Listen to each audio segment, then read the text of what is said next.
From high atop the battlements of Castle Curmudgeon, where we can all now go back to not pretending we care about soccer.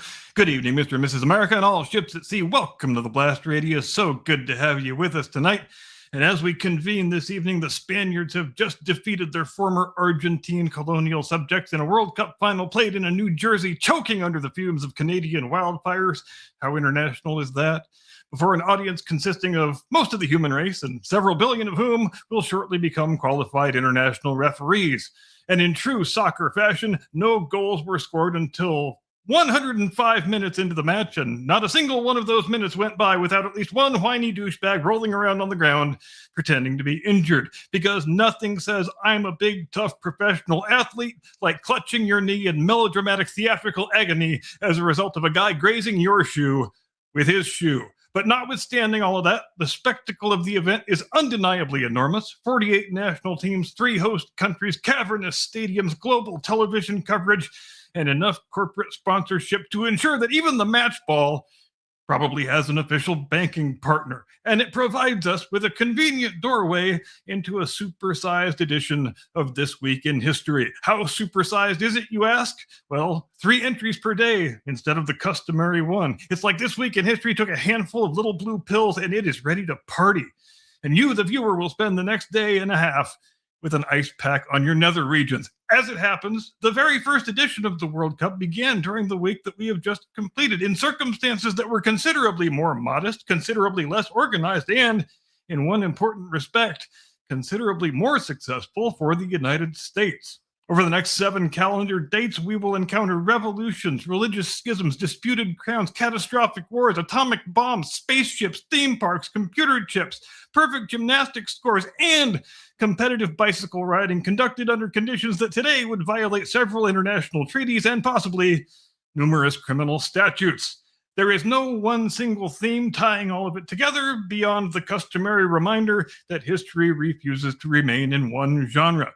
On one page of the calendar, a city burns. On the next, somebody takes the first photograph of another planet. And somewhere between the two, a committee of European diplomats, not for the last time, confidently asserts that it has solved the Balkan problem. So, with all necessary apologies to chronology, geography, and the surviving descendants of Otto von Bismarck, let us begin the proceedings on the 13th of July, 1863, when the New York City draft riots begin. On Monday, the 13th of July, 1863, barely a week after the Battle of Gettysburg, New York City responded to the preservation of the Union by attempting to destroy a substantial portion of itself. The proximate cause was the new federal military draft, the first of its kind in American history. The law contained a provision allowing a drafted man to avoid service by paying $300 or by hiring a substitute. Now, $300 was a fairly immense sum of money in those days to your ordinary working man, which meant that the government had devised a marvelously efficient system under which the poor could enjoy both compulsory military service and the knowledge that wealthier men were not enjoying it with them. When officials resumed drawing names at a draft office on 3rd Avenue, a crowd attacked the building and promptly set it ablaze. What began as resistance to conscription rapidly became something altogether darker and more appalling. Black New Yorkers were beaten and murdered. Homes and businesses were destroyed. A mob burned down the colored orphan asylum on 5th Avenue. Although the children and the staff were able to escape, the violence continued for 4 days, and order was finally restored, partly by federal troops who were hurried into the city after they'd just finished fighting the Battle of Gettysburg. The draft riots are sometimes described as an explosion of class anger, which they most certainly were. But class anger alone does not explain why so much of that anger was deliberately redirected toward people who had neither written the draft law nor possessed $300. It was one of the ugliest episodes of the Civil War that took place away from the battlefield, a rebellion against an unequal law that became a racial pogrom in a Union city while the Union was fighting a war that had increasingly become a war against slavery. 13 July 1878, the Treaty of Berlin.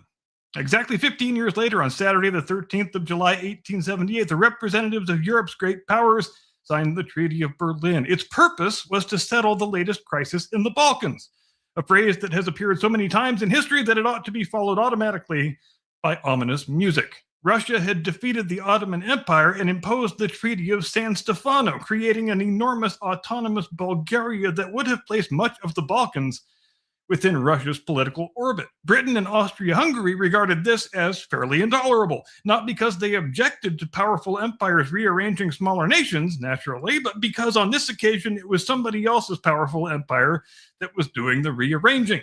The German Chancellor Otto von Bismarck therefore summoned a Congress in Berlin and offered his services as what he called an honest broker. The resulting treaty recognized the independence of Serbia, Montenegro, and Romania. It drastically reduced Bulgaria, created the autonomous province of Eastern Rumelia, returned Macedonia to Ottoman control, and permitted Austria-Hungary to occupy and administer Bosnia and Herzegovina.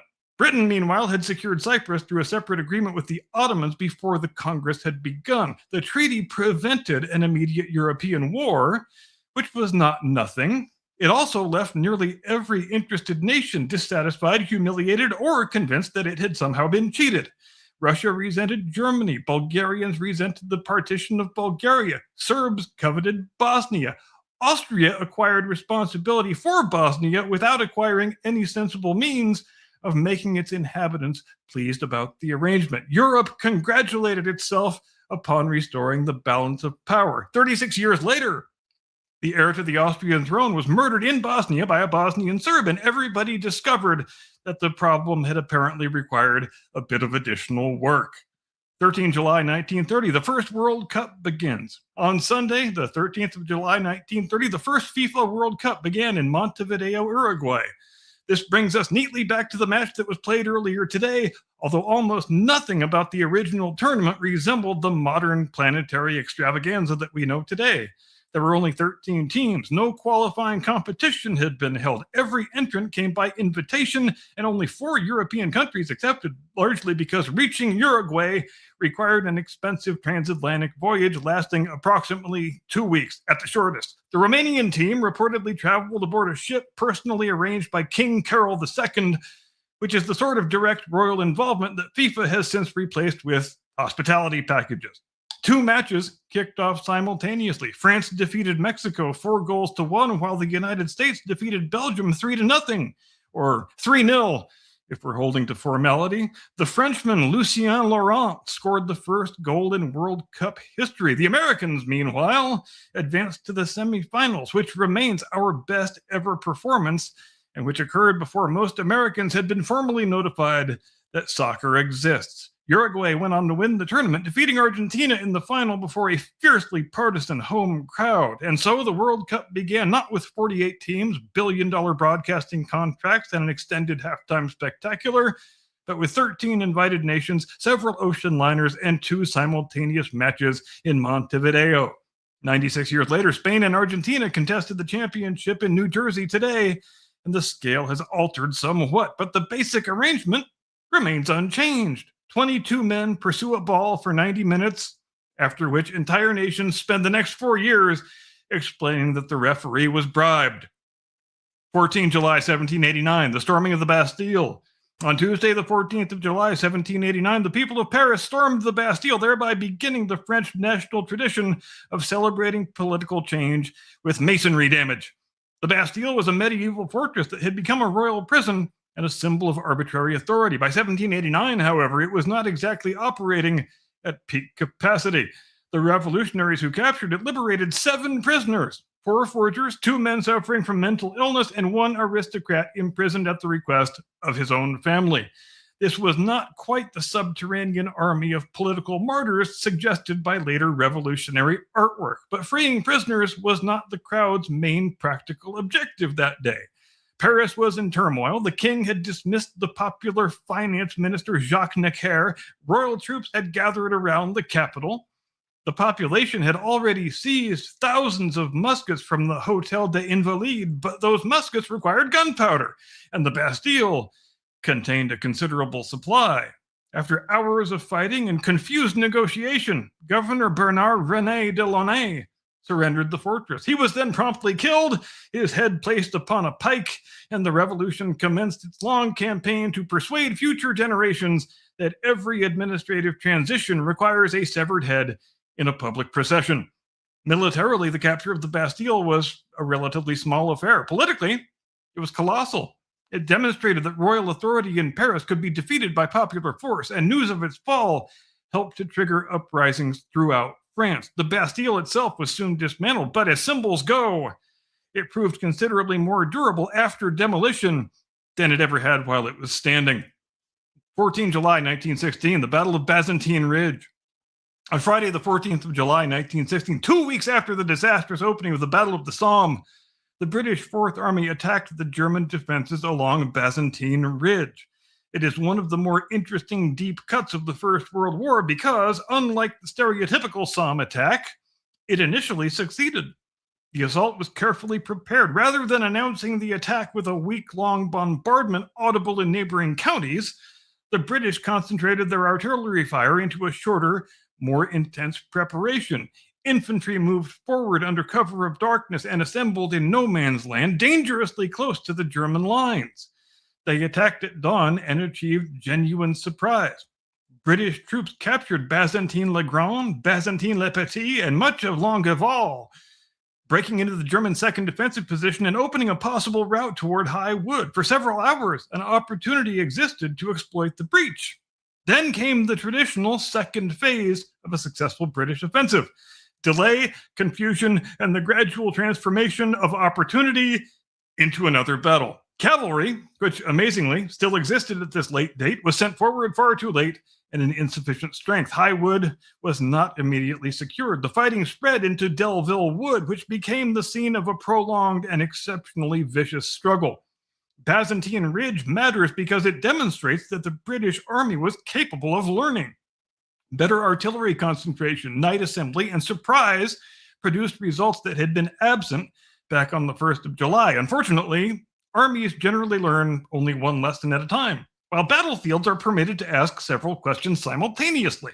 The British had discovered how to break through the German line. They had not yet discovered what to do during the brief period after the line had been broken. 14 July 1965, Mariner 4 reaches Mars. On Wednesday, the 14th of July 1965, the American spacecraft Mariner 4 flew past Mars and gave humanity its first close-range view of another planet. And it's difficult to appreciate how mysterious Mars still was up until 61 years ago. Astronomers had mapped light and dark regions, polar caps, and seasonal changes, and that was about it. The supposed canals observed by Percival Lowell in the 19th century had inspired decades of speculation about vegetation, irrigation works, and intelligent inhabitants. By 1965, advanced Martian civilization was no longer a respectable scientific expectation, but nobody had yet dispatched a camera close enough to prove what sort of world was actually there. Mariner 4 passed roughly 6,000 miles above the surface and recorded 21 complete images. The data arrived so slowly that impatient engineers at the Jet Propulsion Laboratory printed numerical values onto strips of paper and colored them by hand, producing a rough picture before the official computer processing was finished. What appeared was not a world of canals, cities, or lush seasonal vegetation. It was a cold, bleak, cratered landscape beneath an atmosphere that was far thinner than expected.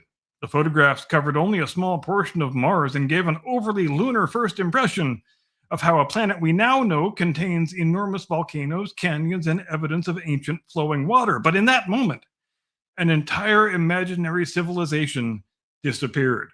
For centuries, Mars had been a screen onto which human beings projected their hopes, their anxieties, and their fear of foreign invasions. Mariner 4 replaced the projection with 21 grainy photographs. They were crude, they were incomplete, but they were also revolutionary.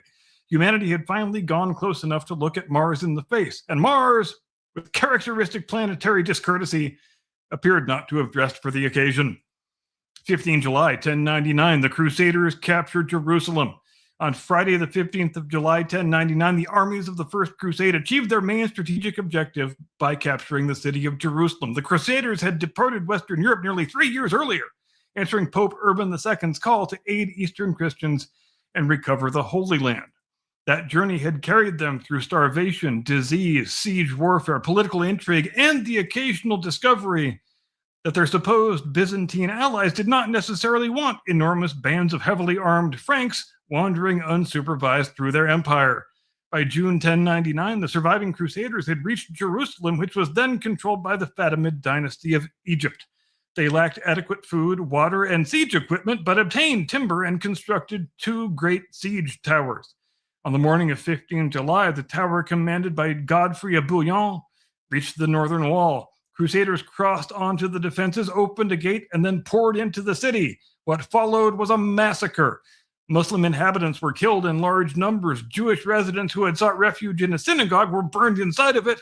And contemporary Christian chroniclers described the bloodshed with evident pride rather than embarrassment. The First Crusade had accomplished the goal that later crusades would repeatedly fail to duplicate. Jerusalem became the center of a new Latin Christian kingdom, with Godfrey ruling under the carefully modest title of Defender of the Holy Sepulchre. Apparently, becoming a king in the city where Christ had worn his crown of thorns seemed a bit too presumptuous. Conquering the city and slaughtering much of its population presented fewer theological difficulties. The Crusader states would survive in various forms for nearly 2 centuries, but the capture of Jerusalem ensured that 15 July 1099 would remain one of the most consequential and bloodiest dates in the history of relations among Christianity, Islam, and Judaism. 15 July 1799, the Rosetta Stone is discovered. Exactly 700 years later, on Monday, the 15th of July 1799, another European army in the Eastern Mediterranean made a rather more constructive contribution to history. French soldiers serving in Napoleon Bonaparte's Egyptian expedition were strengthening a fort near the town of Rashid, known to Europeans as Rosetta. While dismantling an old wall, they uncovered a broken slab of dark stone covered with 3 different forms of writing. The discovery is generally credited to the officer Pierre-François Bouchard, who possessed the uncommon military instinct to recognize that an unusual rock might be more valuable before somebody incorporated it into another wall. The inscription was a decree issued in 196 BC during the reign of Ptolemy V. The same text appeared in Egyptian hieroglyphs, the everyday Egyptian script called Demotic, and in ancient Greek. Scholars could read the Greek. Hieroglyphs, however, had been a dead language for more than 1,000 years by that point, during which time Egypt's monuments had become enormous illustrated books with no surviving readership. The Rosetta Stone provided the essential key. Thomas Young made important early breakthroughs, and in 1822, Jean-François Champollion demonstrated that hieroglyphs were not merely symbolic pictures, but they incorporated phonetic sounds. The written civilization of ancient Egypt began to speak again. The French discovered the stone, but after Napoleon's Egyptian expedition collapsed, the British acquired it under the terms of the French surrender. It has resided in the British Museum since 1802 because no history of archaeology is complete until the British arrive during the final paragraph and carry the archaeology home with them. Thus, exactly 7 centuries after Western soldiers captured one of the ancient world's holiest cities, other Western soldiers accidentally recovered the dictionary required to read one of its greatest civilizations. 15 July 1916, William Boeing founds an aircraft company. On Saturday, the 15th of July 1916, William Boeing incorporated the Pacific Aero Products Company in Seattle, Washington.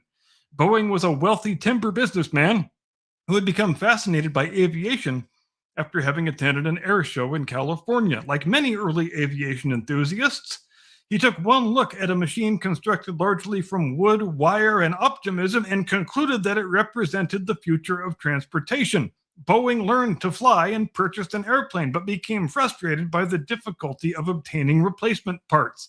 He reportedly decided that he could build a better airplane himself, which is an unusually ambitious response to poor customer service. Working with naval engineer George Conrad Westervelt, Boeing produced the B&W seaplane, later known as Boeing Model 1. Boeing himself flew the first example, nicknamed Bluebill, on 15 June 1916. Exactly 1 month later, he incorporated Pacific Aero Products with capital of $100,000. The name, however, did not last long. In 1917, with the United States entering the First World War and military aviation expanding rapidly, the company became the Boeing Airplane Company. From that small Seattle operation emerged one of the defining enterprises of aviation history. Boeing aircraft would carry mail, passengers, presidents, paratroopers, atomic bombs, and, on certain unfortunate occasions, corporate executives before congressional committees. There is something wonderfully representative about the company beginning beside the waters of the Pacific Northwest with a timber magnate and a wooden seaplane. The materials became more sophisticated, the airplanes became larger, the engineering became almost unimaginably complex. But the essential aviation industry tradition was present right from the beginning. Build something nobody has built before, fly it before common sense intervenes, and worry about obtaining the replacement parts afterward. 16 July, Christendom, the atom, and the moon. Now, the 16th of July may be the most densely consequential date of our entire week. On this date, Christendom conventionally split in two. 891 years later, scientists split the atom with sufficient enthusiasm to illuminate the New Mexico desert. And exactly 24 years after that, 3 men departed Earth atop a rocket designed in large part by engineers collected from the losing side of the war that the atomic bomb had helped to end. If history had employed an editor, this sequence would have been rejected as too excessively tidy. 16 July, 1054, the Great Schism. On Saturday, the 16th of July, 1054, Cardinal Humbert of Silva Candida entered the Hagia Sophia in Constantinople during preparations for the afternoon liturgy. He approached the altar, deposited a document excommunicating Patriarch Michael Cerularius, walked out, and reportedly shook the dust of the city from his feet. As diplomatic gestures go, it ranged somewhere between slamming the door and setting fire to the embassy. Humbert represented Pope Leo IX, who had died 3 months earlier, raising the awkward question of whether the cardinal still really possessed any authority to excommunicate anybody. Cerularius and a synod responded by condemning Humbert and his companions. These mutual denunciations are traditionally treated as the beginning of the Great Schism between the Roman Catholic and Eastern Orthodox churches. In reality, Christianity did not divide suddenly during one particularly unpleasant Saturday afternoon. The Greek East and the Latin West had been drifting apart for some centuries. They disputed papal authority, clerical marriage, the type of bread to be used in communion, and the Western addition of the word filioque, or and the Son, to the Nicene Creed. They spoke different languages, followed different customs, and inhabited political worlds that were increasingly alien to one another. Even after 1054, many participants did not realize that an allegedly permanent schism had even occurred. But symbolic dates become symbolic because they compress long, complicated processes into a scene that everyone can remember. And Cardinal Humbert placing an excommunication upon the altar of the Hagia Sophia is an exceptionally memorable scene. The breach widened over the subsequent centuries, particularly after Western Crusaders sacked Constantinople in 1204. Nothing encourages Christian reconciliation quite like fellow Christians stealing the furnishings from your church. The excommunications of 1054 were finally lifted in 1965. By then, the two halves of Christendom had been formally estranged for more than 900 years, proving that church committees may move slowly, but they possess extraordinary institutional stamina. 16 July 1945, the Trinity test.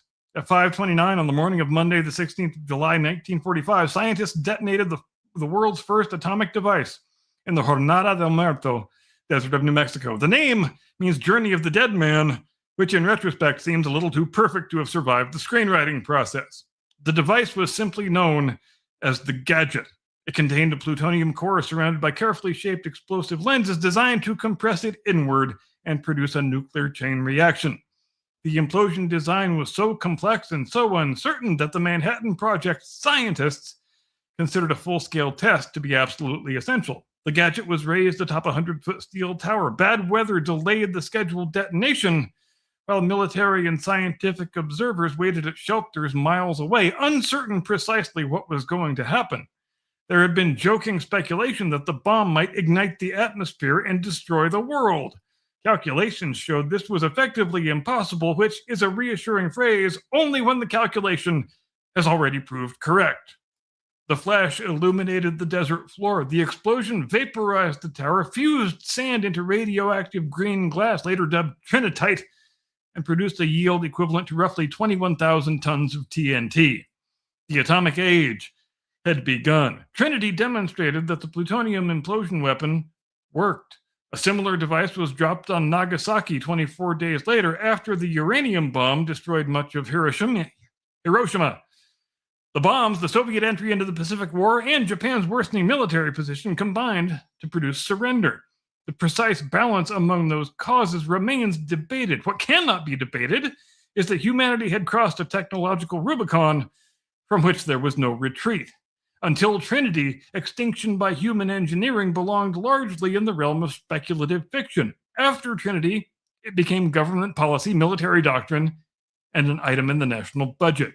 16 July 1969, Apollo 11 launches for the moon. Exactly 24 years after Trinity, on the morning of Wednesday, the 16th of July 1969, Apollo 11 lifted off from Kennedy Space Center.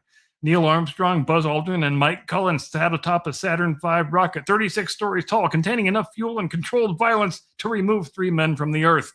At 9:32 in the morning, its first stage engines produced approximately 7.5 million pounds of thrust. The rocket rose slowly at first, appearing almost reluctant to accept that something so large had been ordered to fly. Then it accelerated toward orbit, carrying humanity's first lunar landing expedition.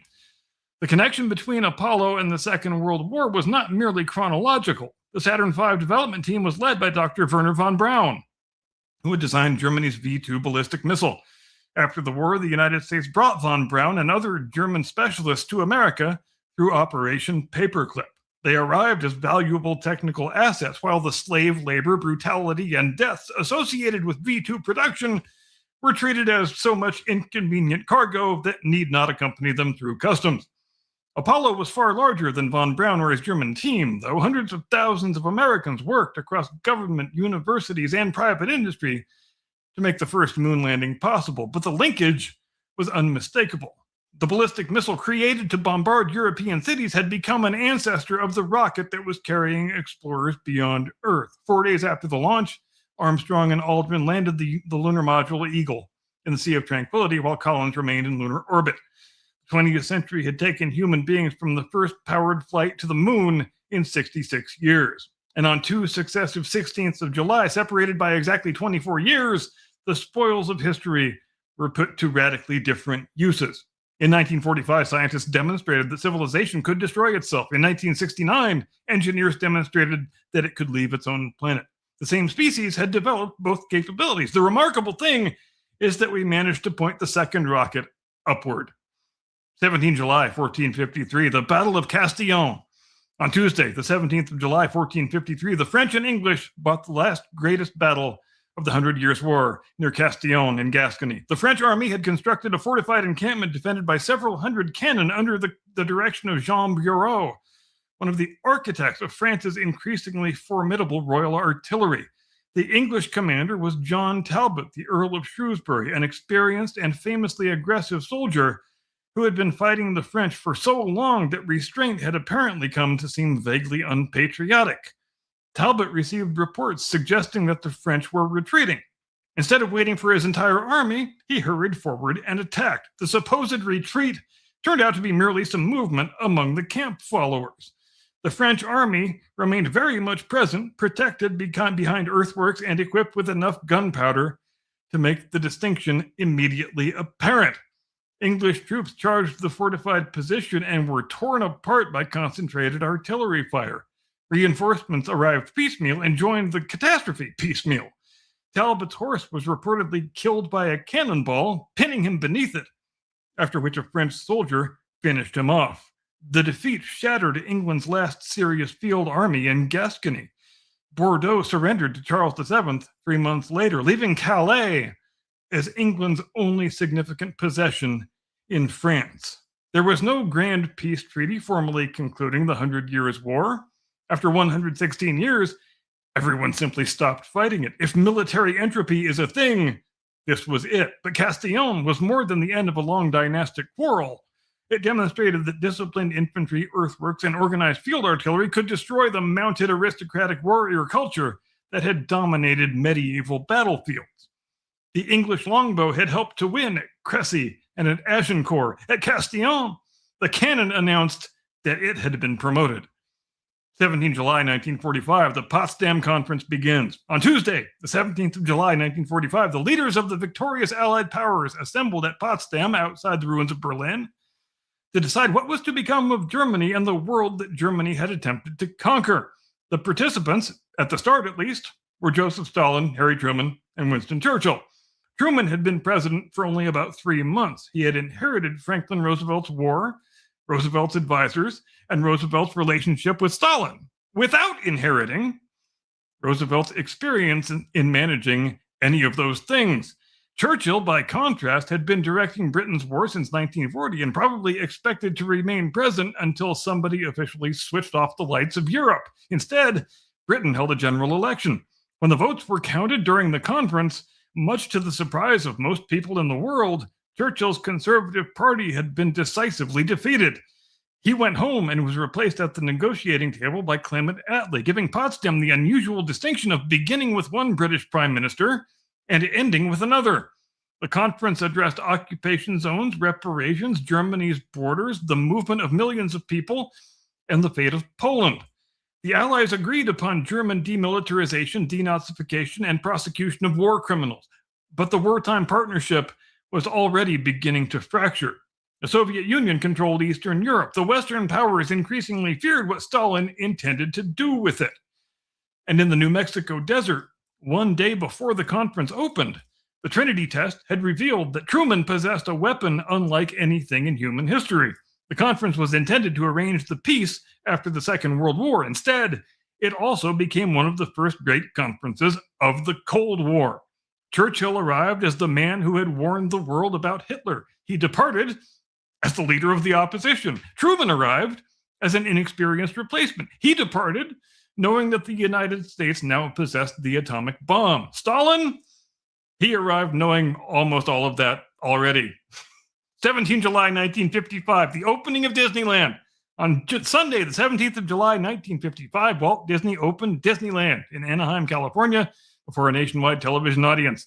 Disney had conceived the park after years of taking his daughters to amusement parks and wondering why the attractions were dirty, the employees were indifferent, and the parents appeared to be serving sentences. He wanted to build something cleaner, something more immersive, something more carefully controlled, a place where visitors could walk through idealized versions of America's past, encounter visions of its future, and purchase wildly overpriced commemorative merchandise from both. The result was Disneyland. Opening day was an invitation-only press preview. Approximately 28,000 people arrived, although only about half of them had legitimate invitations. The remainder entered with counterfeit tickets or by less formal methods, establishing immediately that no kingdom is truly magical until it develops a border security problem. The temperature exceeded 100 degrees. Traffic backed up for many miles. Restaurants ran out of food and beverages. Some attractions broke down. Television cables created hazards for guests and presenters. Fresh asphalt softened in the heat, producing the celebrated reports of women's high heels sinking into Main Street. A plumber's strike had forced Disney to choose between completing the drinking fountains and completing the toilets. He chose the toilets, thereby demonstrating a firmer grasp of human necessity than many municipal governments. Disney employees remembered the occasion as Black Sunday. Television viewers, however, saw something different. They saw Adventureland, Frontierland, Fantasyland, and Tomorrowland. They saw a new form of entertainment in which films, architecture, rides, theatrical performance, and retail commerce become one enormous controlled environment. Disneyland opened imperfectly, chaotically, and half-finished. In other words, it opened exactly as Tomorrowland ought to have done. 18 July 1925, Mein Kampf is published. On Saturday, the 18th of July 1925, the first volume of Adolf Hitler's Mein Kampf was published in Germany. Hitler had begun dictating the book while imprisoned following the failed beer hall putsch of 1923. His attempt to overthrow the Bavarian government had collapsed with almost comic incompetence. The German judicial system responded by giving him a comfortable prison term, allowing him to receive visitors, providing him with publicity, and releasing him after approximately 9 months. It was one of history's more consequential failures to distinguish a ridiculous political extremist from a harmless one. Mein Kampf combined autobiography, political manifesto, racial obsession, and several hundred pages of evidence that fanaticism does not necessarily produce readable prose. The first volume presented many of the ideas that later defined the National Socialist regime. Hitler attacked parliamentary democracy, Marxism, liberalism, and the Treaty of Versailles. He portrayed history as a racial struggle. He demanded territorial expansion into Eastern Europe and described Jews as the central enemy behind Germany's supposed humiliation and decline. The book initially sold modestly at best. After Hitler became chancellor in 1933, sales exploded. It was distributed to newlyweds, soldiers, and public officials, and eventually became one of the most widely owned books in Germany, though ownership and completion are not necessarily the same achievement. Later generations sometimes treated Hitler's crimes as though they emerged without warning after he obtained power, but the warning had been published, bound, and placed on sale 8 years earlier. Mein Kampf did not contain a detailed operational blueprint for every single later atrocity. It did, however, contain the worldview that made those atrocities possible. The future dictator had taken the unusual precaution of explaining himself. The failure was not that nobody could have known. The failure was that enough people either believed him, excused him, or assumed somebody else would prevent him from acting upon it. 18 July 1968, the founding of Intel. On Thursday, the 18th of July 1968, Robert Noyce and Gordon Moore incorporated a new semiconductor company in California. Both men had been leading figures at Fairchild Semiconductor. Noyce had developed the integrated circuit. Moore had already observed that the number of components placed upon an integrated circuit was increasing at a remarkably predictable rate, an observation later identified as Moore's law and used to explain why every electronic device becomes obsolete shortly after its owner learns how to operate it. The new company was initially called NM Electronics. Noyce and Moore considered naming it Moore Noyce, but they wisely rejected that name since it sounded like more noise, especially since it's a company producing electronic components. They settled upon Intel, which was short for Integrated Electronics. The company initially concentrated on semiconductor memory. In 1971, Intel introduced the 4004, the first commercially available microprocessor sold as an individual component. The processing functions that previously required multiple circuits could now be concentrated upon a single programmable chip. That development helped make possible the personal computer revolution, and eventually placed Intel processors inside millions of office machines, home computers, and beige plastic boxes whose principal function was displaying an hourglass. The founding of Intel belongs to a strange category of historical event. No city fell, no treaty was signed. Nobody standing in Mountain View that day heard a trumpet blast announcing that the modern digital world had begun. 2 engineers filed the paperwork for a company intended to manufacture very small pieces of silicon. But revolutions do not always arrive carrying flags and rifles. Sometimes they arrive so microscopically that the human eye cannot see them. Then they spend the next half century arranging nearly every detail of human life. 18 July 1976, Nadia scores a perfect 10. On Sunday, the 18th of July 1976, at the Montreal Olympics, 14-year-old Romanian gymnast Nadia Comaneci performed her compulsory routine on the uneven bars. When she finished, the judges awarded her a score of 10. It was the first perfect 10 in Olympic gymnastics history. There was only one problem. The scoreboard couldn't display it. The equipment manufacturer had been told that a perfect score was impossible, and the board contained room for only 3 digits. It therefore, on the day, displayed 1.00. For a brief moment, the greatest routine yet ever scored in Olympic competition appeared to have received the sort of mark generally reserved for someone who falls off the apparatus, collides with a judge, and then sets fire to the mat. The audience understood what had happened when the announcer confirmed the 10. Comaneci remained almost unnaturally composed. Her routine had lasted less than 20 seconds. Her reputation would last for the rest of her life. She earned 6 more perfect 10s during those Montreal Games and won 3 gold medals, 1 silver, and 1 bronze. The performance also demonstrated the hazards of designing technology around the assumption that human perfection will remain safely theoretical. Gymnastics scoring later abandoned the 10-point ceiling. Modern routines receive separate scores for difficulty and for execution, allowing the numbers to rise beyond 10 while becoming nearly incomprehensible to everyone except the judges and several parents in Romania. But Comaneci's achievement remains instantly understandable. There was a scale from 0 to 10. She reached the top of the scale. The judges were prepared. The audience was prepared. Nadia Comaneci herself was prepared. Only the scoreboard lacked sufficient imagination. 19 July 1553, Mary Tudor is proclaimed queen. On Wednesday, the 19th of July 1553, Mary Tudor was proclaimed Queen of England, bringing the disputed reign of Lady Jane Grey to an end after a mere 9 days. The succession crisis had begun with the death of Mary's half-brother, Edward VI. Edward was 15, fervently Protestant, and about to die without having produced an heir. Under the normal succession established by their father, Henry VIII, the crown would pass first to Mary, who was a committed Catholic, and then on to her sister Elizabeth. Edward and his advisors found this religiously inconvenient. They therefore attempted to bypass both of the sisters and leave the throne to their Protestant cousin, Lady Jane.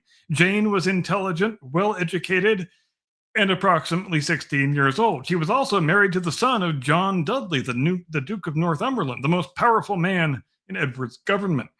This was either a remarkable constitutional coincidence or the sort of succession arrangement that becomes less convincing each time it is explained. Jane was proclaimed queen on 10 July. Northumberland expected Mary to be captured before she could organize any sort of resistance. Instead, Mary escaped to East Anglia, gathered supporters, and declared herself to be the lawful queen. The country rallied around her. The fleet sent against her defected. Members of the Privy Council, demonstrating the timeless statesman-like principle of recognizing the winning side, promptly abandoned Jane and proclaimed Mary on the 19th of July. Northumberland was executed. Jane was imprisoned. Mary initially showed some reluctance to execute her young cousin, but another Protestant rebellion carried out in Jane's name made her continued existence politically untenable. So Jane was beheaded in 1554. Mary became England's first crowned queen regnant, not the wife of a king, but a sovereign ruling in her own right. Her accession established that an English woman could inherit and exercise royal authority. It was a constitutional breakthrough achieved through a family dispute in which nearly every participant eventually lost his head. 19 July 1870, France declares war on Prussia. On Tuesday, the 19th of July, 1870, the French Empire declared war on Prussia. Napoleon III's government believed that a successful war would restore French prestige, strengthen the emperor's increasingly shaky regime, and prevent Prussia from dominating Germany. It accomplished exactly one of those objectives. The Prussian Chancellor Otto von Bismarck wanted the southern German states to unite with Prussia, and he understood that nothing encourages German unity quite like being attacked by France. The immediate dispute concerned a possible Hohenzollern candidate for the vacant Spanish throne. The candidacy was withdrawn, but the French government demanded additional guarantees from King Wilhelm of Prussia. Wilhelm politely refused. He sent Bismarck an account of the encounter from the spa town of Ems. Bismarck shortened and edited the telegram so that it appeared the king had insulted the French ambassador and the ambassador had harassed the king. The published dispatch offended both countries exactly as intended, and Paris demanded war. Prussia accepted with the grim reluctance of a man whose dinner reservation has been confirmed. The French expected to invade Germany. Instead, German mobilization proved faster, larger, and much better organized. Within weeks, the French armies were surrounded. Napoleon III was captured at Sedan. His empire collapsed. Paris was besieged, and German princes proclaimed Wilhelm Emperor of a united Germany in the Hall of Mirrors at Versailles. France lost Alsace and part of Lorraine and acquired a grievance that would remain politically radioactive for some decades. Bismarck did not create every cause of the Franco-Prussian War.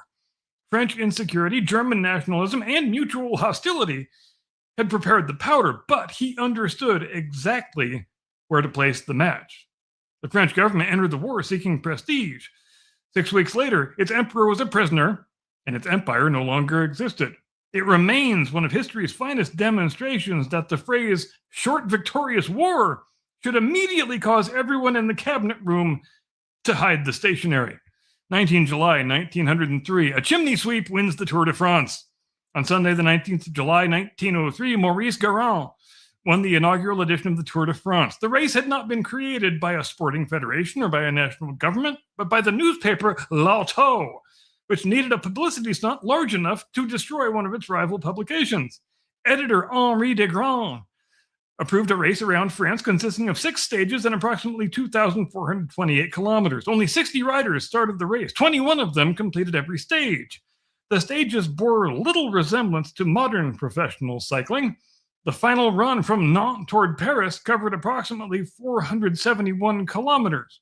Riders competed on heavy bicycles with limited gearing, traveled across unpaved or badly surfaced roads, and frequently rode through the night. Mechanical failures had to be repaired under restrictive rules because apparently cycling 1,500 miles was not considered sufficiently character building unless accompanied by roadside metalwork. Garand had worked as a chimney sweep before becoming a cyclist. He won the opening stage, retained the overall lead throughout the race, and then he won the final stage as well. His final margin was 2 hours, 59 minutes, 31 seconds. Modern tours are often decided by a second or two. The first was decided by enough time for the runner-up to take a bath, eat dinner, and reconsider his career choices. Garand and the surviving riders proceeded to the Parc des Princes velodrome, where thousands of spectators greeted them. The race dramatically increased L'Auto's circulation and returned the following year. The 1904 tour produced so much cheating, sabotage, and partisan violence that Garand and several leading finishers were eventually disqualified. Competitors took trains, accepted rides in automobiles, scattered nails, and attacked one another's supporters. In other words, professional cycling required only 1 year to establish most of its enduring traditions. But on 19 July 1903, the experiment had worked. The chimney sweep reached Paris first. The newspaper found its audience, and France discovered that the only thing more entertaining than watching men suffer was arranging for them to suffer in a complete circuit of the country. And that, ladies and gentlemen, concludes our leisurely stroll through human history during the week of 13 July through 19 July. 7 dates, 21 events. A medieval war ends beside an artillery trench. A world war gives way to a cold one across a conference table. A disastrous theme park preview becomes an American institution. A failed revolutionary publishes his intentions. 2 engineers incorporate the future. A 14-year-old girl achieves a score the machine has been assured cannot exist. A teenage queen loses a crown. An emperor declares a war that destroys his empire. And a former chimney sweep bicycles around France because a newspaper needs subscribers. And by the time I'm speaking these words, drunken Spaniards will be marauding through the New York City metro area, celebrating their 1-0 vanquishing of the Argentines. Millions of people will remember the goals, the saves, the disputed decisions, and the flopping, and the flopping, and the flopping. Almost nobody will be thinking about the 13 invited teams who first crossed the oceans to begin the first tournament in Uruguay 96 years ago. But that is exactly what anniversaries are for. They remind us that every enormous institution began as an experiment. Every established order was once provisional, and every event that now appears inevitable was once merely something happening to people who could not see the next paragraph. History doesn't know which moments will become symbols.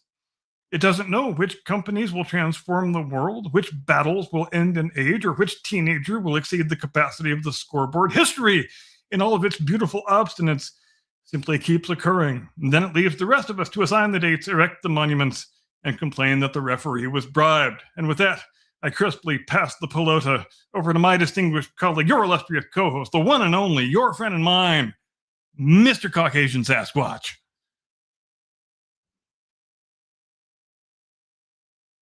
Tactical nuke incoming!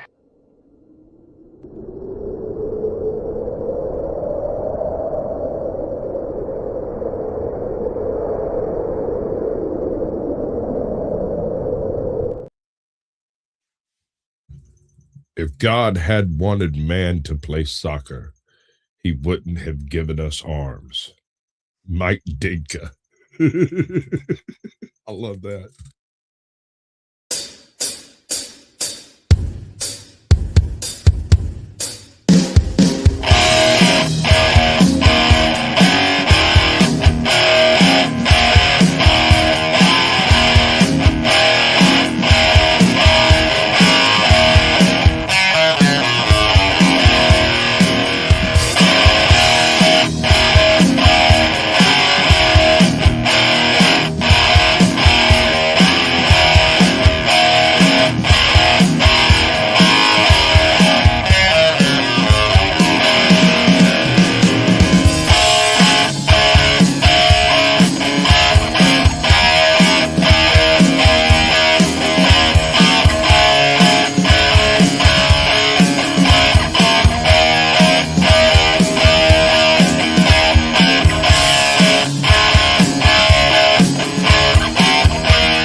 Hi, I'm Sasquatch. I'm Cap. Nice. Good How evening, you all ladies doing? and gentlemen. Welcome to the Blast Radius. Tonight, we're going to sit and wax philosophical about everything that strikes our fancy because we didn't actually put together a plan for this. I watched Sheep Detective. Does that Tell help? me about Sheep Detective. All right. So, if it was a bunch of humans, it would be a classic Miss Marple tale. You would fall right in there with Murder, She Wrote and the rest of the classic detective sagas that you've read. However, these are animated sheep. Yeah, I was going to ask what kind of a if it's animated or not. So I guess I have the answer to that. Okay, so Or I guess if the name is Sheep Detective, it kind of has to be animated, doesn't it? well, they're not entirely CGI abominations, but they're not very far from that uncanny valley either. But I kind of get it, right? Yeah. There are a few funny points in it. They've got this constable, who's like the worst officer in history. And this is like his first week as lead constable, and he's got his newly hired helper person over here, and poof, there's a murder. He's supposed to handle all of this, and there hasn't been a murder in this joint in like 15, 20 years since before the last chief or whatever was there. So it's a hokey little fun sort of. I wouldn't expect no deep philosophical life-changing imagery coming from this, but if you like talking sheep, why not? Oh, it's a movie. I didn't realize it was a movie. I thought it was a show. I'm catching up on the. Oh, look at all the people that are in it. Yeah, no, it is star-studded, bro. There are all kinds of folks in it. Emma Thompson, Julia Louis-Dreyfus, Bryan Cranston, Patrick Stewart. God damn. Yeah, Keep going. it's well, okay. Hugh Jackman, Right. person I haven't heard of, person I haven't heard of, person I haven't heard. Yeah, that's all the people I've heard of. Right. No, I was waiting for Right. Hugh Jackman. That was the one I was expecting to be at the top of the list. Oh, okay. So some of the people are actual people, and the animals are CGI abominations. I gotcha. Right. Well, see, that's the thing though, is like the ones that are most needed for the story are CGI abominations. The rest of them are just CGI sheep for the most part. They do that have this one bit that is so woke it made me like giggle maniacally. There's this point where something bad happens on the farm, and all the sheep get together and decide they're just going to forget it. And they do a countdown, and everyone forgets that happens, except for this one sheep who hasn't figured out how to do that. You know what? Since we're on the subject of CGI abominations, and I apologize if this is a subject swerve, but I'm curious to hear your thoughts on Hollywood freaking out. I know Hollywood freaks out about everything, but there's a big Hollywood freak out going on about AI currently, and how everybody in Hollywood is going to lose their jobs when everything becomes AI. And I mean, you know how the song and dance goes, but Right. to which my natural counterpoint is kind of, is there really that much difference between AI and the CGI that has been dominating visual effects in film and television for over the last 30 years? Because let's not forget, everybody said all the same shit when CGI was first coming into wide usage. It's going to destroy the industry. Everybody's going to lose their job. And what was the actual result? The actual result was the opposite of the doomsday scenario that everybody predicted. The actual result is that, look at the freaking credits on any film that comes out in current year, and 3/4 of the names are goddamn computer animators. So I would then submit that rather than wreck all the jobs in Hollywood, CGI actually created most of the jobs in Hollywood. And that tends to be the thing that actually happens when these doomsday scenarios don't ever materialize. What say you? It altered the focus of the jobs in Hollywood. Once upon a time, There were key grips, advanced grips, alternate grips. There were lighting grips. There were all kinds of different people that did all kinds of stuff. With the advent of CGI, almost all of that turned into a specialty thing, right? And You a lot don't. of tradesmen too, carpenters, plasterers, so forth. Well, the grips thing is specifically movie based, specifically lighting, Yeah. sound, all that stuff. You might have some of the other stuff in other venues, but movies, you need a lot of grips. And Key grip, dolly grip, best boy grip. Yep. exactly. The use of CGI for B-roll footage has almost completely eliminated the grip as low, what is it called? Low skill entry level thing. It's no longer an entry level thing at all. You can't just run down to the freaking lot and be like, "Hey, I'll help." And Just push this dolly down the track, and I'll tell you when to stop.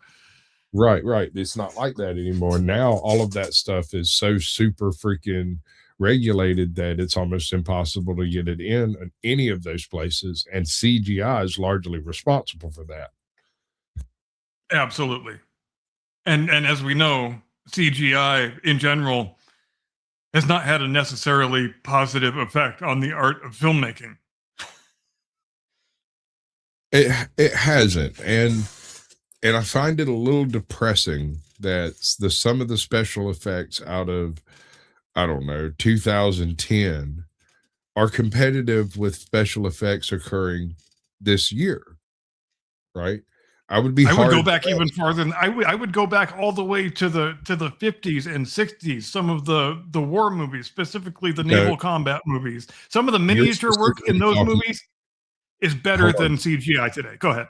You're specifically talking practical effects. I was kind of bypassing the entire concept of practical effects because, I mean, it's not even really a competition at that point. Any of your basic early Star Wars productions would show you that. But Battlestar Galactica, bro, would show you that practical effects win in almost every situation where you could utilize CGI. It just might be way more expensive to pull it off. And one of the things that CGI eliminated was the practical effects of B-roll type stuff. Like imagine if filming Avengers, they had to shut down parts of Fifth Avenue in order to get that shot, right? But instead of that, they just went with a polygonal green screen and got people to jump up on green screen cars and stuff like that. And it was way cheaper to do it that way with a little bit of CGI, and you get some really epic shots, and they were very effective.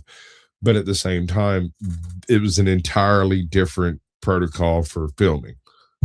Buck Rogers in the 25th century, baby. Gil Gerard for the win. You get a participation trophy, sir. Welcome in. Yeah, I loved that damn show when I was a kid, man. That show in Battlestar Galactica. That's where it was at. I never got off on Buck Rogers, bro. It just never did nothing for now. Battlestar Galactica, for whatever reason, when I was a very young child, my mom was rewatching all of the Battlestar Galactica things, and it was at the same time when V was airing. So this is like 84, 85, something like that. I was just old enough to realize what a TV was.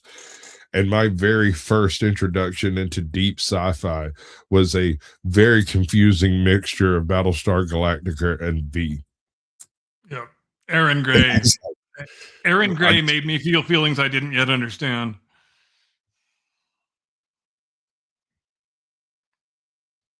And yet, Buck Rogers would have been so much better. I know who you're talking about. Without fucking Tweaky. Even when I was 5 years old, I was like, take Tweaky and shove him up your fucking ass. I don't need to see that little kid shit. Give me the Hawk. The Hawk is a fucking badass. Nice.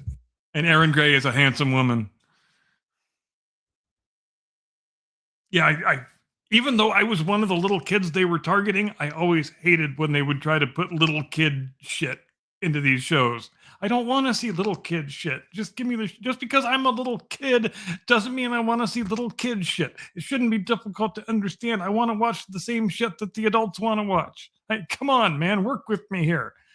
So many shows were ruined by trying to put little kid shit in them all the time when there was no good reason to do it. And all it did was alienate people, including the little kids. I did watch almost the entire run of the original Superman series. My uncle was an old film addict, and he had all kinds of crazy stuff. He had like old boxing matches, all the old cartoons, the old super racist uber Disney cartoons that you can't find anymore. He had all that stuff. He had hair raising tales from Looney Tunes and all kinds of other stuff. This was done on an old reel-to-reel projector, like in a projection room that he had built specifically for its use. You used to have to work for it. Right. Anytime I went and visited, that was the very first thing he would do is like he'd come out of his ham radio room, walk across the hall and unlock the viewing room and open the door. And he'd tell me, he's like, just come let me know when the movie's over. And I said, okay. And these things had been put together, so they were like 4 hours long, dude. It was like all of the old World War II mini reels that were in all the little news segments and stuff. It wasn't the news segments, it was just the little cartoons in between with what was that one character's name? Private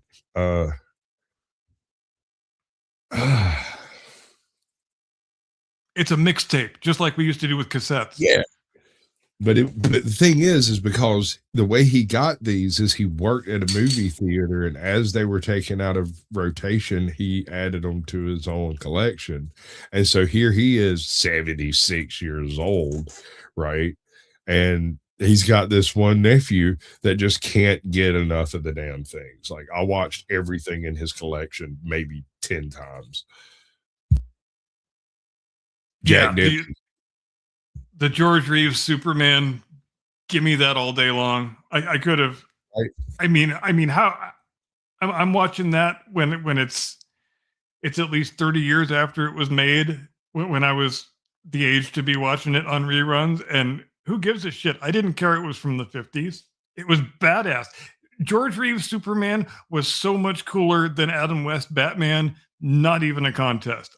I can't speak for anybody else, but Batman always kind of annoyed me because it was just a little bit too over the top, campy and comedic, and refused to take itself seriously. And I say that knowing that some of the performances on the show were really quite outstanding.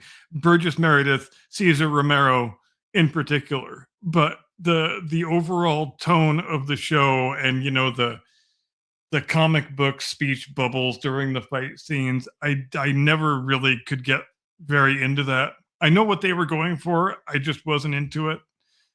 The car was kind of cool, but George Reeves Superman, hell yes.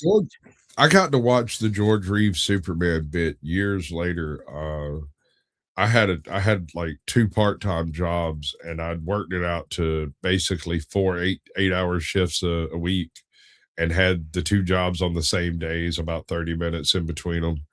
And it just by coincidence, it turned into an hour in between them just by product of the scheduling, the way it worked. So I ended up having an hour between them. So I would go home to my apartment, sit down cross-legged at like freaking midnight and watch, I don't remember, I think it was like TNT Classic Movies or something. They would air something like that, and for like 6 months that's what they were airing, was the old George Reeves Superman episodes. And my girlfriends and my other friends thought I was nuts because they might be sitting around having a party, and I'd walk in and clear the whole room out, turn on an old black and white Superman series and sit there and eat my That's what I'm talking about. You better put on your tinfoil hat because John's got a conspiracy theory for you here.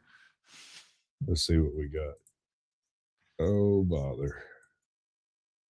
Kate sees it. What say you on whether Superman was off by the mob? Hey, I don't got no hate for that theory because homie was a severe alcoholic. He had some serious gambling issues and was not persona non grata in several of the gambling palaces on both the East Coast and in Vegas. And there was barely anything in Vegas at the time, but he was already blackballed out of there. So that tells you anything. I remember one time I watched the movie where Ben Affleck plays George Reeves. I don't even remember the title of it, and I don't remember anything about the movie itself. I just remember that I watched it one time, and it must not have made a very big impression because, like I said, I don't remember a single damn thing about it. And I remember that was when Affleck was kind of at the nadir of his career and having to do more art house type, smaller budget movies since he did have quite a long nadir there, as I recall, after the whole Bennifer thing ended, and between then and when he got the Batman gig, Well, there was there kind was of a long walk in the desert. Well, I don't know though, because he, as I understand it, he was involved in some directing activities and did tons of cameos throughout that whole period. But at the same time, he wasn't actively acting; like he wasn't taking full gigs. But if and he didn't have the status that he had once had. Well, who's the other guy that's always in everything? It's Ben Affleck and Matt Damon. Matt Damon. If Matt Damon's doing a movie, Ben Affleck seems to be perfectly willing to throw on a hood and run around in the background just to be silly. So Matt Damon, who's currently playing the lead in the #1 movie in the world. Really? Odyssey. Oh, not really. Gotcha. Yeah, it outperformed all the projections for opening weekend. I heard it pulled in 125, something like that. And so, I guess it has to, though. Think about this. A significant portion of those people will be content creators specifically watching it to create content to badmouth it. So you can expect either a significant drop off after the first week, the first 3 nights, to be honest. And if that might be a good film. It will be interesting to see how big the drop off is in the second weekend. And I was also interested to hear that the Elliot Page character gets killed within the first 5 minutes. Oh, well, that might even be a redeeming quality. So, and doesn't that just confirm what a bit of stunt casting that was? Because let's face it, let's call things what they are. People don't want to call things what they are, but let's call things what they are. If you want your movie to win awards, to be eligible for any of the big awards, you have to abide by the Academy's current woke diversity code that they put in place a few years ago, which means you have to have a certain number of non-white speaking roles. They have to have a certain amount of screen time and a certain amount of lines you have to give to them, and you have to have certain numbers of sexually non-normative characters. They have to have certain numbers of lines, and it's a whole owner's manual of shit you have to do. But here, you have to keep in mind, and you remember what I said about the Wheel of Time, that it was coming from a gynocentric woke source, and so no matter how hard they woke it, the worst they could do is make it silly, and that's what they did, was make it silly. But it was just as woke as the source material. This has a similar sort of ring to it in the fact that it's not actually a reimagining of the Odyssey. It is a recreation of an already reimagined Odyssey, right? Yes. The source material itself was a political writ specifically to I don't know, generate conversation in the first place. And so this happening, realizing that, I kind of look at it like maybe like Black Panther. Yeah, it's a reimagining of an adaptation, because the thing that's actually being adapted is basically a feminist bastardization of the Odyssey that was written about a dozen years ago by some lesbian battle axe college professor, and probably sounds about like you would expect. I'm actually more concerned with whether or not they stick to the source material itself, or whether they've wokeified their own wokeified source material. What do you reckon? I think there's zero chance that anybody would actually try to adapt Homer, because you can't adapt Homer, because adapting Homer would require breaking a lot of the strictures that currently exist in the woke Hollywood era. You can't have heroic male characters who are just heroic and admirable, praiseworthy people. You have, if you're going to have, if you're going to have a male protagonist, especially a white male protagonist, he has to be emotionally damaged. He has to go on a journey with his feelings. He has to learn everything that he learns from female characters. And you know the blueprint. It's the way the female characters have to be the actual protagonists, the ones with all the wisdom and all the admirable qualities. And to the extent that the male character has an arc, it's an arc that he goes through because he has had his character improved by his interactions with the female lesbian characters. But wouldn't all of that have already taken place in the feminization of the Odyssey that it's based on? Yes. Or would there be a second coat of woke put on this polished turd?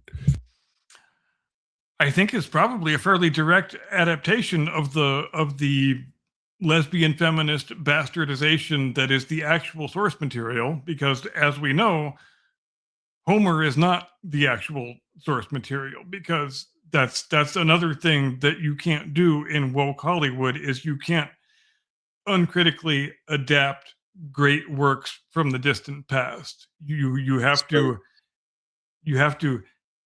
reimagine them for the modern audience. Sure. So as a direct comparison, or rather maybe not a direct comparison, but as a better example, what Odyssey adaptation would you point at as being the best? That's a good question. Which And can we just go ahead and take Oh Brother Where Art Thou out of the pile, because that's my pick right out the gate. So we're just going to remove that. We're going to put a pin in that over here and accept it as the best and move on with like the rest of them. I like the old stop motion animation ones, and there was one done. Oh yeah, that's a good call. That's a good call. At the end of, like, I think it was a 79, maybe 80. It had like Charlton Heston or one of his clones running around as Odysseus, and it was always real cheesy and campy to me, like in the old Jason and the Argonauts school of stop motion. But the remastered versions of it are absolutely phenomenal. Yeah, I've seen footage from those, and I agree. Ulysses 1954, Kirk Douglas, top of my Right, no, list. that's the one. That's how it wasn't Charlton Heston. It was Kirk Douglas. You're absolutely right. That's the one. Yeah. So wow, that's older than I thought it was. But the remastered version of it, I think you can find it on Tubi, is absolute. It's the Odyssey. What I want to do is have you ever seen Alpha? I don't believe so. It's a pre-Stone Age, or rather a Stone Age tale about how dogs became part of human culture, right? And it's about this kid who falls off a cliff. He gets attacked by stuff. He gets injured, and a wolf gets injured near him, and they sort of defend each other and take care of each other for a little while. And it turns out the wolf's pregnant. And when he gets back to his tribe, they all basically take a puppy and raise it, and dogs exist after that. All right. So it's a very eye-open kind of jaunt into a possible history where this might have happened, right, at some point. And it's possible that some part of our dogs today is directly lineaged from a single unification between a dog, a wolf, and a single man. Highly unlikely. I want an approach like that done with Odysseus, with the entire Iliad, Odyssey, the whole thing, and have it set in the Atlantic basin rather than the Mediterranean, because some of the distances that they talk about traveling is absolutely absurd for the Mediterranean. Oh God, I know. And God, I wish you had watched House of the Dragon, because we need to talk about some of the teleportation problems that are manifesting in that show that are way too reminiscent of late period Game of Thrones, when all of a sudden as soon as season 6 starts, it's like people are just beaming up and down from the goddamn Starship Enterprise, and Westeros, stops being an actual continent where it takes time to get places, and you can just be wherever you need to be in one camera cut, and who cares? Because we do have dragons, but that still doesn't explain the 18 hours of flight it would take, because it takes 9 days at fast mark, 9 days to get from Casterly Rock to the Reach. Or Battle of the Bastards. The Knights of the Vale show up at Winterfell in less than 24 hours. Come on, man. Right. You've stopped giving any actual fucks when you're doing that to the audience.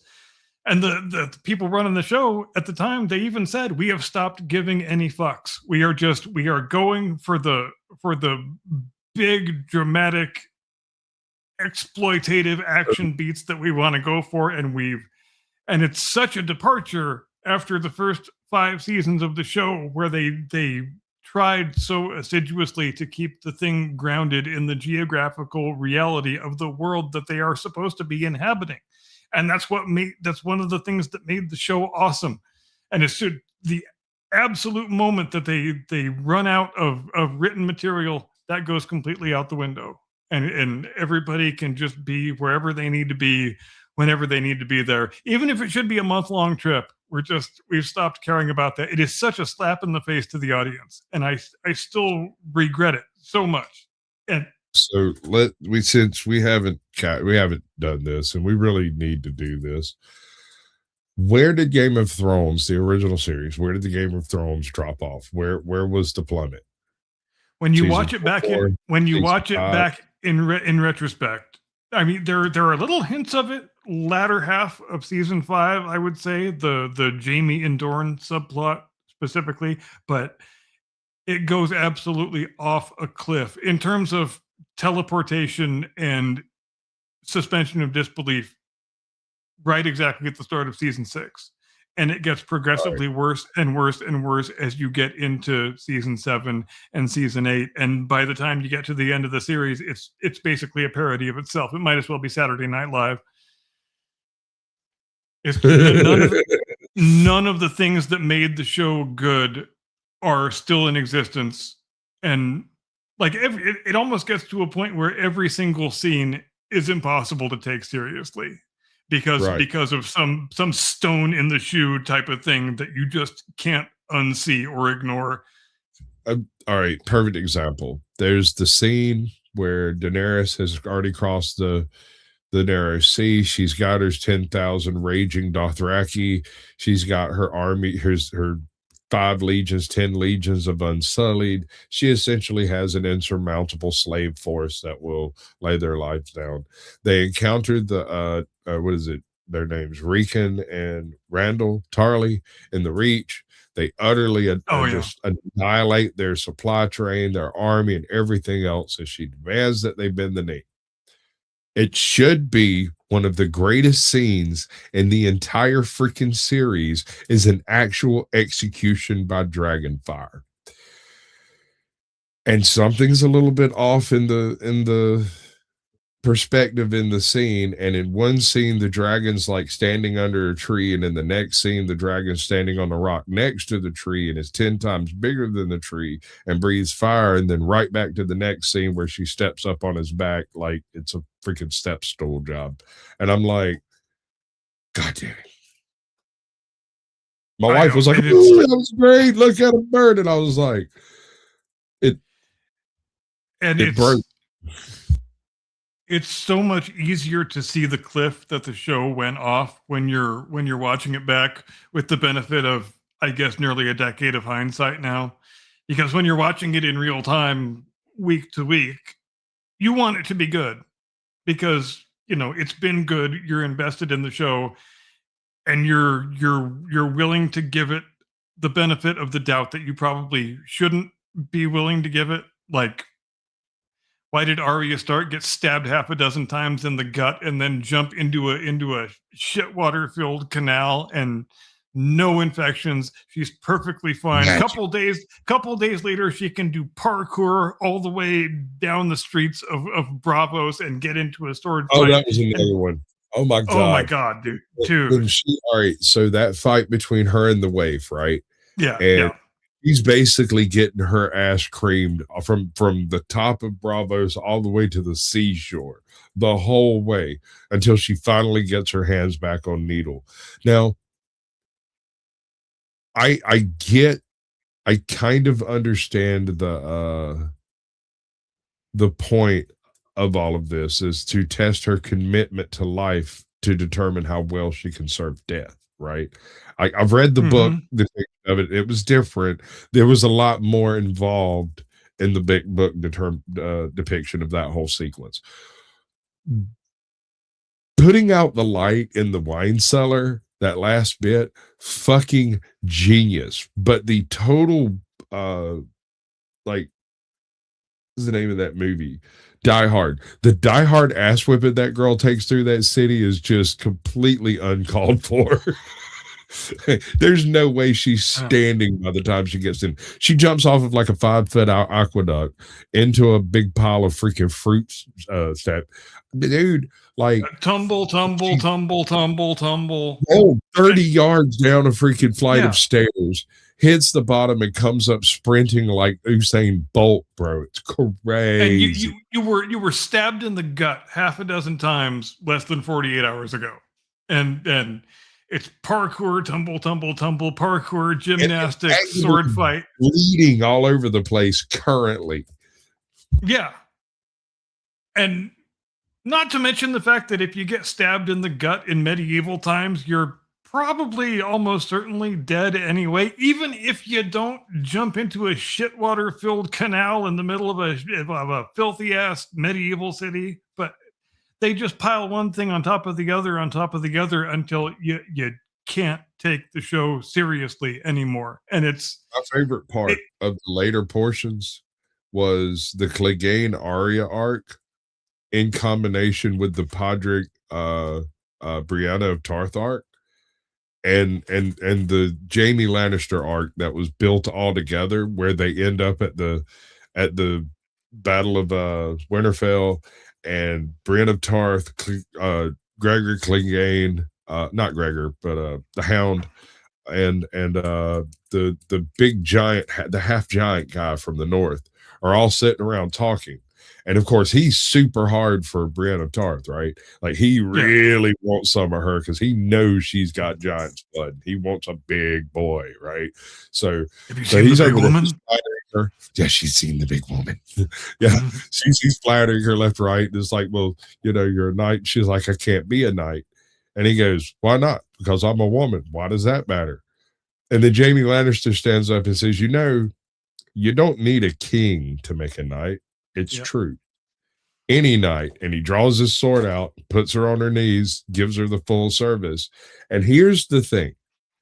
That moment is just as impressive as it should be. No one will ever know this happened. They're all going to walk out the door in the morning and they're going to go dive. As soon as the sun goes down, they are all screwed, right? Yep. So the idea that this is going to change anything is absurd.